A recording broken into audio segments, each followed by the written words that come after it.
years of strength, will, and desire, building a future for me and you. Let's get inspired and shine the spotlight on the CUSW.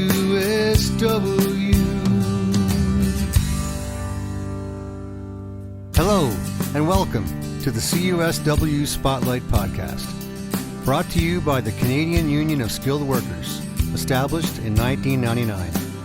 CUSW has been empowering its members and shaping the future of skilled trades for over 25 years. In this podcast, we shine a spotlight on the people, stories, and values that make CUSW a strong and dynamic community. It's an exciting time to be part of this union, and we're here to celebrate the journey, achievements, and dedication of skilled workers. So turn up the volume and let's get started. Here's your host for the CUSW Spotlight Podcast, Mr. 𝗵𝗵𝘄𝗃. Hello, everyone, and thanks for joining us on this episode of the CUSW Spotlight Podcast. On episode 3, we introduced Shawn Campbell. Shawn's one of our members of the CUSW, and he plays a very active role within our union. In our first episode, we talked about how Shawn got into the electrical trade, got into the industry, talked about 𝗬𝗏, Ontario Youth Apprenticeship Program, which he was involved with since grade 11. We learned a lot about Shawn, and this last year, I can't even count the new things that he's been doing, all of the work that he's taken upon, and a lot of things that he's been thrown on his back, so to say. And he just keeps on taking more challenges, more initiatives. The guy just does not stop. This episode, we're going to get a little bit into one of his big appointments. Shawn is actually the president of the CCU. And today we're going to talk a bit about that. Hey, Shawn, how are you today? Hey, Dan, thanks for having me back. Yeah, it's been a year. Incredible. The time has gone by just so quick. Yeah. Can you give us a little brief recap of what you've been doing this last year? Yeah, it's been an extremely exciting time. Canadian Union of Skilled Workers, CUSW, still has a large initiative for growth. So managing partnerships, finding opportunities with local colleges, and developing partnerships that not only support the upskilling and education of our members, but as well as being able to support the surrounding community. In all of that as well, being elected as the president of the Confederation of Canadian Unions, la Confédération des syndicats canadiens, has definitely been a big moment. It's a large role. We have 12 independent Canadian unions across Canada. The CCU was built with one very simple premise, that Canadian workers should govern themselves, free from American influence. We don't do a top-down structure, and we don't have an international headquarters. So to be an independent Canadian union and to be able to have allies and friends and partners across Canada that have similar challenges, we're coming together to find solutions to those issues. Yeah, I remember a couple of years ago, I actually did a presentation for the CCU at one of their conventions. And I was really surprised to learn that the members of the CCU, they're not actually in the same industries. They are completely different entities of different industries like education, electrical, construction. There's so many different fields going on that I couldn't understand the connection, like how CUSW is connected with universities and other different unions that have nothing to do with construction. Can you explain a little bit about that? Yeah, so in Ontario, you have York University Staff Association, USAA. A little further north, you have 𝗵𝗄𝗃. They participate in the University of Winnipeg in Manitoba. You got 𝗎𝗏 that's out in British Columbia. That's a majority of carpenters. Out east in Nova Scotia, you have 𝗵𝗄𝗃, which are a majority of library staff, with a couple other locals as well that do a variety of things. You also have PPWC, which is out in British Columbia as well, which is in the pulp and paper. They used to be the Pulp and Paper Workers of Canada, and they changed to Private and Public Workers of Canada. And that was through a growth initiative of theirs. They understood that they couldn't just be central to one sector in Canada, and to be able to grow, they had to make some changes. And yeah, what do we all have in common? We're Canadian. We're unionized, and we have employers that are looking to be profitable. And with that, we see certain challenges. It's one of the reasons why we come together as a bargaining unit and sit with the employer to come to an agreement on what our future looks like together. Yeah, and you speak of being profitable. I'm assuming with the profits and whatever goes on, because this is a Canadian entity and doesn't have the American influence, all of the profits stay in Canada. Yeah, that is our vision, right? We want to ensure that our contributions, our dues, Canadian dollars stay in Canada. And if you take a look at some of the political atmosphere currently, not just within our country, but obviously our friends south of us and what they're doing. If you look at the International Carpenters Union, their dues, their contributions go back to Washington, D.C. And right now, the United States of America have a push to pull work back into their country. And that affects Canadians. We have a lot of very similar sectors that we work in. So when you look at their structure in an international, Canadians are actually paying for themselves to get lobbied out of work. And that's horrible. That's definitely what we don't want to see here in Canada. Yeah, and it makes no sense. And it totally aligns with the CUSW values and our perspective on how Canadian unions should be run. And it's the reason why the CUSW came to be. So it's nice to see that there's other associations, other unions, other groups that have the same focus and the same perspective as us. Yeah, the Confederation of Canadian Unions has an extremely proud and unique history. For decades, the Canadian labor movement was heavily dominated by American-based international unions. To be able to understand CCU, you have to understand the incredible partnership of ପାରିont and Raleigh.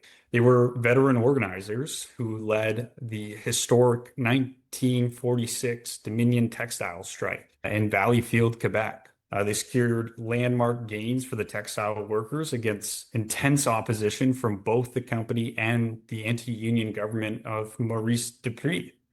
Their belief in Canadian autonomy put them at odds with the American leadership of the United Textile Workers of America, later to be expelled by the American bosses.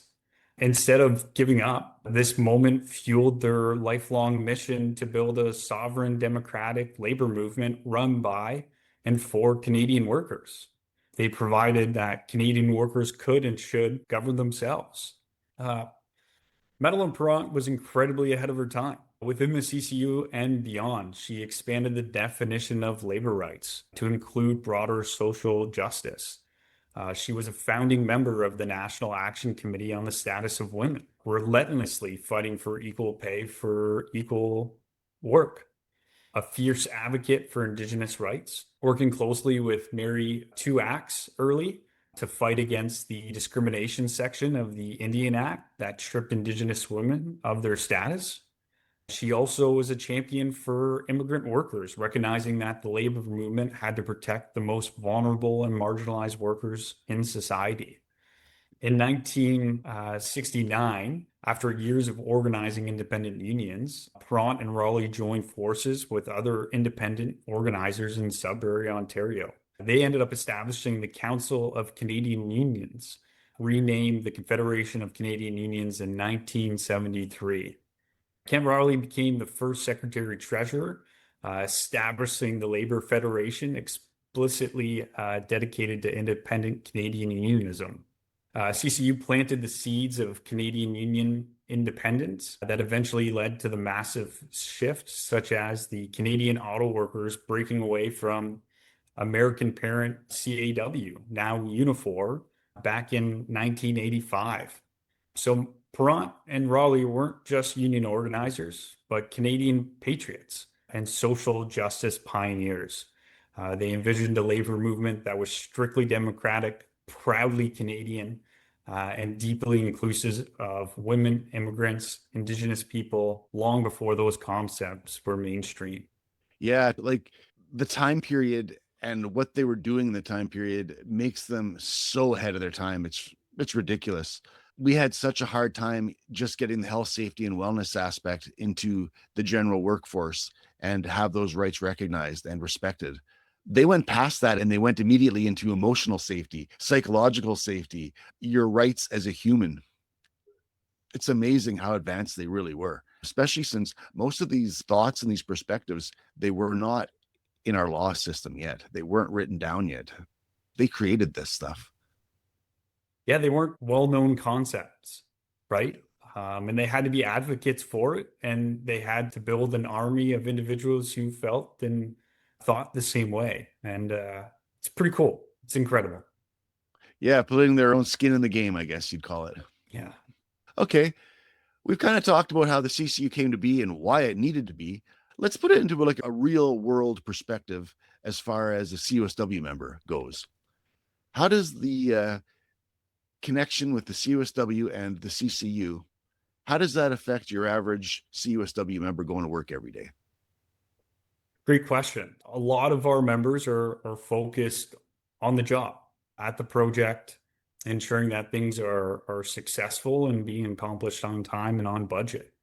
They don't have the focus on the bureaucracy or the politics of policies and legislation that are truly just affecting every single Canadian out there.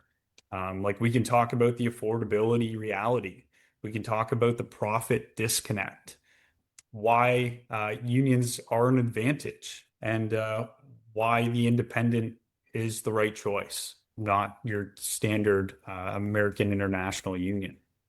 Can you give us like an example of how the CCU affects the average CUSW worker on a daily basis? Well, I think that one's going to be a little more of a challenging question there, Dan. Yep. Because currently we as an organization are going through a bit of a development and growth. So when you look at our organization, we've currently struck a couple of new committees, one of which is going to be our training and education committee. So when you think about the structure of CCU, we're Canada-wide.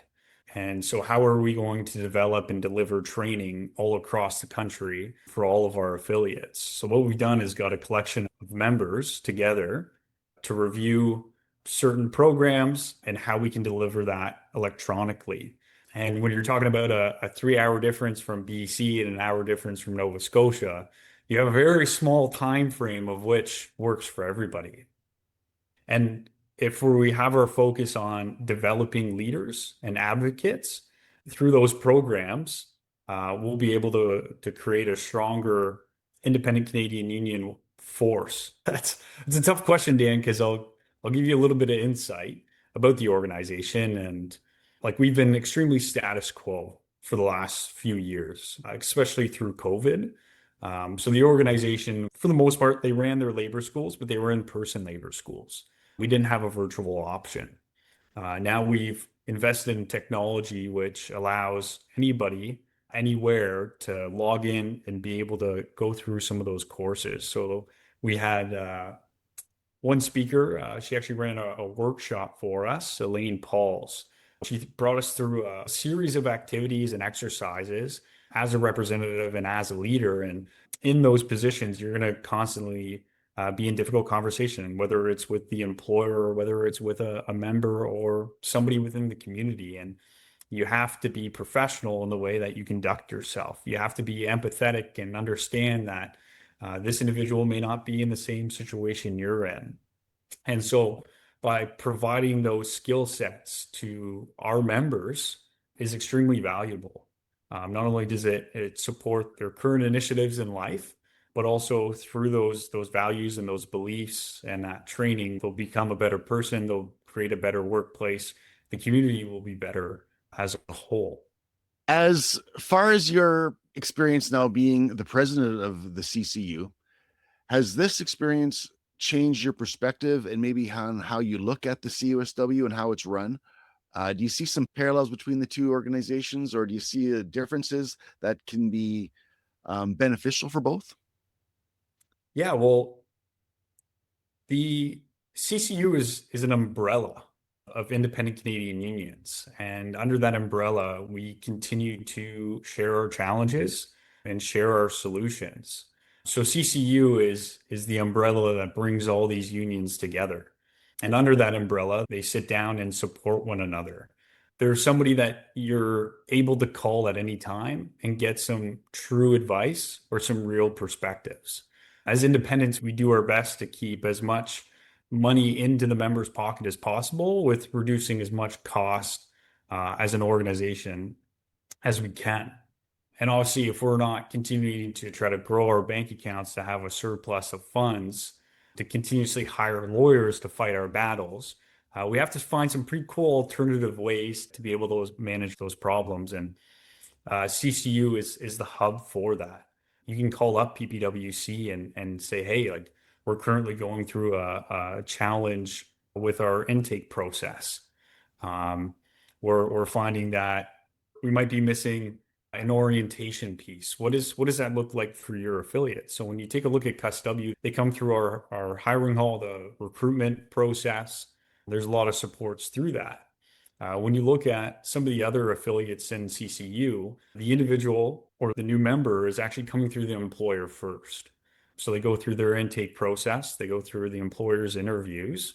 And what was really cool and interesting about sharing some of this knowledge was that in their collective agreements, the union gets an hour on company time to go and do an orientation with this member. And if you've seen construction in Canada, that sector is getting big and going bigger.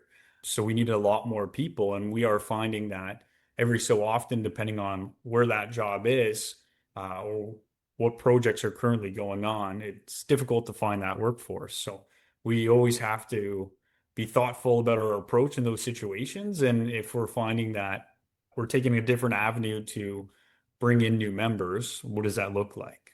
Getting back to our previous conversation on how these different affiliates, they have different roles in the Canadian society, in different sectors of industry. And I could really see these different perspectives kind of not making sense from one affiliate to the other, where it's like, okay, I'm a CUSW member, I'm a construction guy. As a general member, I really don't understand how York University or a librarian is going to affect me or really influence me in a good way or really help me. But at the same time, we're all Canadian. We're all workers. We're all contributing to our specific industry, and we're all connected in one way or the other. So it proves to me that even though our specific industry is construction, we really contribute to Canada as a whole and our communities, just like the rest of the CCU. And again, I think if I'm picking up what you're laying down, that's what we're trying to do. We're trying to create something here within Canada for all workers, not just a specific industry. This is a great opportunity for me to throw a plug in for CCU Connections. We have Shawn Kane. He's our lead for media and communications, and he puts together a biannual magazine. So fall and spring editions are what's coming. And this spring edition is called Broke. Soaring gas prices, the cost of living crisis, and the working Canadians at the breaking point. And the magazine is all member written articles. So we have a couple individuals like Mike Jensen that talks about soaring gas prices in BC. And he talks about crown corporations versus privatization and throws the thought in there of, hey, if we took a look at Petro-Canada and their privatization rather than a crown corporation, where would we be as Canadians? Would we have better control of our prices? Would we be able to ensure that we take care of the environment because we own it? When you look at Tracy King from PPWC, she lives in a very small rural community. She speaks to how soaring gas prices impacts Canadians in rural areas, stressing the importance of collective agreements matching inflation rates. Like when you take a look at the average Canadian income, you're typically around the $35,000 to $85,000 mark. And you have to put a roof over your head, food on the table, and pay every other bill that's associated with that. So these times are extremely challenging for many Canadians. When you take a look at our very own Chris Stevens, he has a wonderful piece on affordable housing crisis. The Canadians are the people who keep this economy running, and they're hitting a breaking point. they're locked out of ownership and priced into instability. Like they have no choice. They can't afford the down payment for a house. And your renting market is large at the moment, but very few and far between to find rentals. So even as a landlord, you have a hold of your tenant and you can set your prices at market value or more, what you feel like. And Chris never comes to the table with only problems. Chris always comes with a solution and never just one. So in that article that Chris wrote, he talks about opportunities of shared equity. He talks about cooperative ownership. He also talks about community land strategies and having people support Canadians. So it's incredible. It's wonderful that we have so many Canadians that come together to be able to throw their thoughts and perspectives. And CCU as the hub is able to share those stories. Right. Okay. Because what you're saying here, it really reflects my own experience working for CUSW. The work that goes on in Northern Ontario for CUSW is a little bit different than the work that goes on for CUSW in Southern Ontario, just because of the massive geographical distances on top of the different weather patterns that we have here. Trying to align the needs and the wants of a CUSW member in the north to the south is a challenge. It's never perfect, but we're doing what we can to make it fair for everybody and make it applicable for everybody to actually go to work and have a good, solid living. I'm seeing this direct correlation with the CCU movement, but on a much grander scale, because we're talking about all of Canada. Even though CUSW is breaking out coast to coast, the CCU is larger, got more associations, and it's been around a little bit longer. And because we have such different industries involved with the CCU, those challenges are going to be much more broader because it's representing a much broader aspect of Canadian life. Well, yeah, it's vital that we're unified in some of these policies that we're looking to push to government. If you have a small support group of a couple hundred people, your local politician may not put enough value onto it. When you have 20,000 Canadians under the CCU umbrella, it comes with a lot more weight. It's affecting a lot of people. So they got to listen, they got to hear us out, and our opinion's always there. And it's nice knowing that we have guys like you representing us on both ends of the spectrum here. So thanks for all the work you do. Dan, you and I can sit here and talk all day about gas prices, right? Like I remember when I used to put $40 in my car. It got me about 600 kilometers. That's doubled. And that's just in a few years. But that doesn't just affect me. That affects yourself and everybody around us. Every single Canadian is affected by that. Look at your grocery bill. Like I remember as a teenager, my mom used to be upset that on Sundays when she'd go do groceries, and by Monday I had the whole cupboard empty because I ate everything. But again, that was $150. You can't walk out of a grocery store now without spending a couple $100s on food.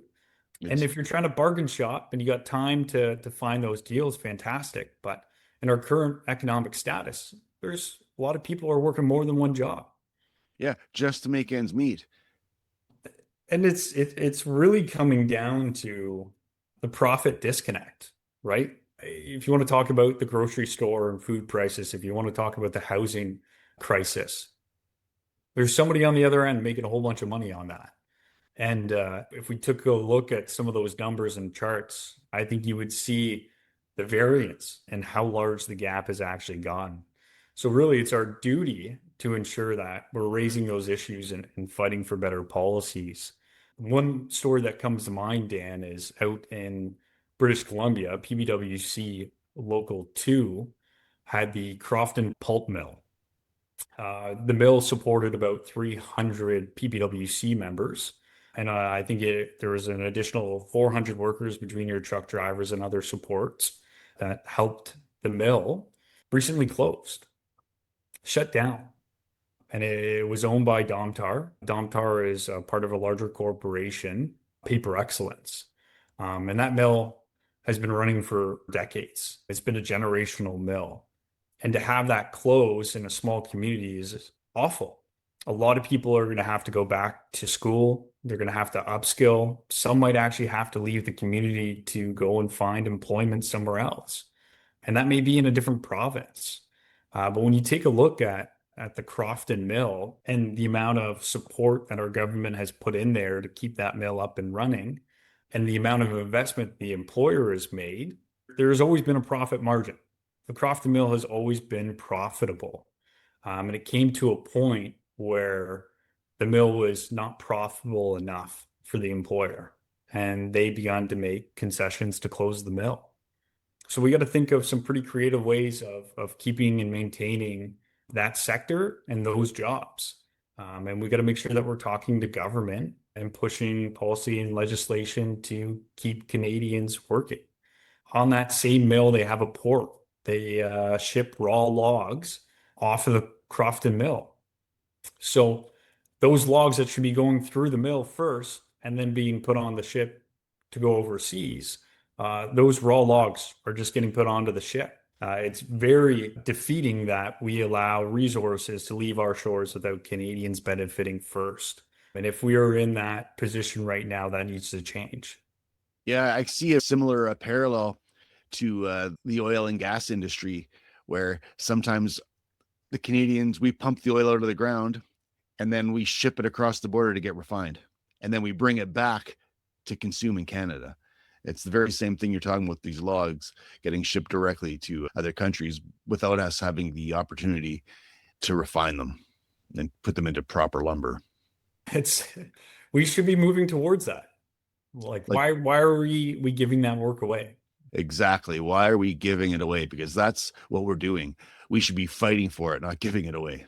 Yeah. So like you're talking about the pulp and paper sector. If you look down back to Nova Scotia, you're seeing huge cutbacks on funding for libraries.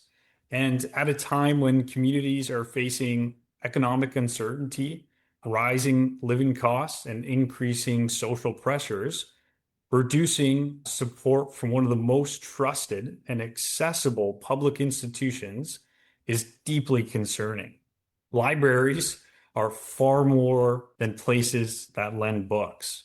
They are community anchors, Dan, staffed by highly skilled librarians to deliver essential services that support education, employment, digital literacy, and social inclusion.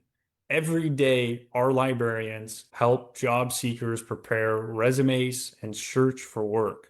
They assist seniors and newcomers navigating complex online government supports. They provide literacy programs for children, after-school programs, so daycare for families, community programming that connects people who might otherwise be isolated. So seeing those funding cutbacks, Dan, they have 5 libraries in Nova Scotia closing due to this funding.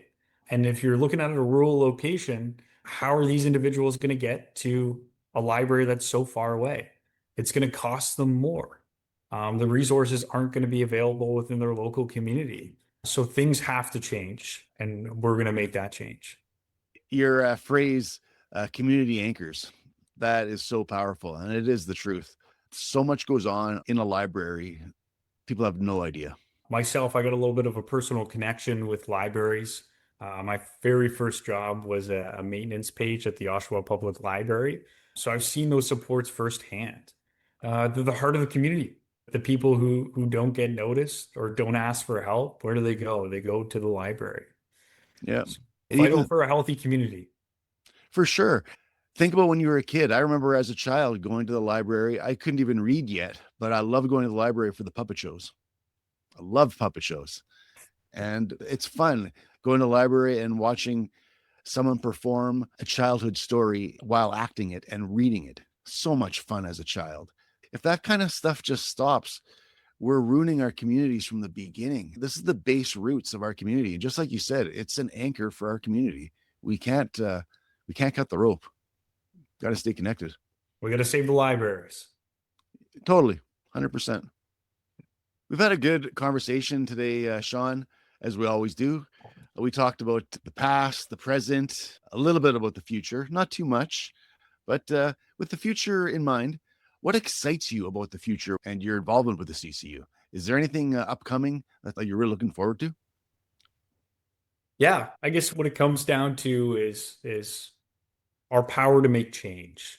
And true power doesn't come from the top down, it comes from the ground up. When Canadian workers begin to realize that our struggles are shared, our strength becomes undeniable.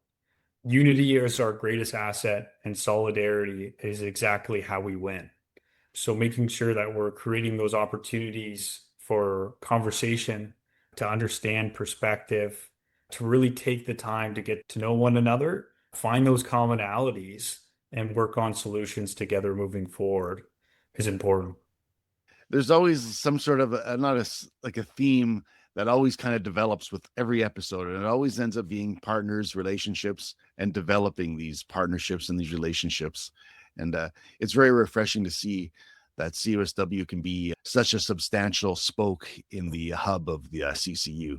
And I know as a member myself, we're all very proud to be part of it. Thank you so much for connecting the dots here for all of us, Shawn, because I got to admit, like I said earlier, I didn't really know much about the CCU until I was actually going to one of their conferences and conventions. And the last few years learning about it, it's really shined a light on this for myself to really understand why it's so beneficial for us to be part of it. And thank you for explaining all this and connecting the dots, as I said. Dan, thanks for having me on again. I love being able to share all the amazing things that we're doing and the support that we have around us. So again, thanks.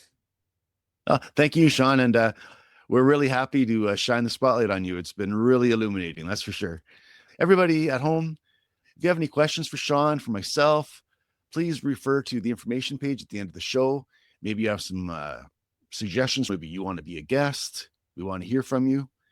If you really want to make a better Canada, make a better community for all of us, and you really want to know why you should be part of a Canadian union, I really, really encourage you to go to the CCU website. The story of how it came to be, it's a very interesting and intriguing story to read about. Even though Shawn and I have talked quite a bit about it today, you're going to learn a lot more if you go to the website. So just take my advice and do so. On behalf of everybody from the CUSW Spotlight Podcast, take care. Till we see you next time, keep that CUSW Spotlight shining.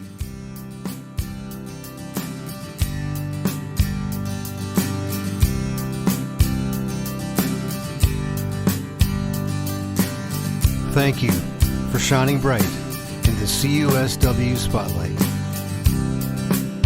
Let's get inspired and shine a spotlight on the CUSW.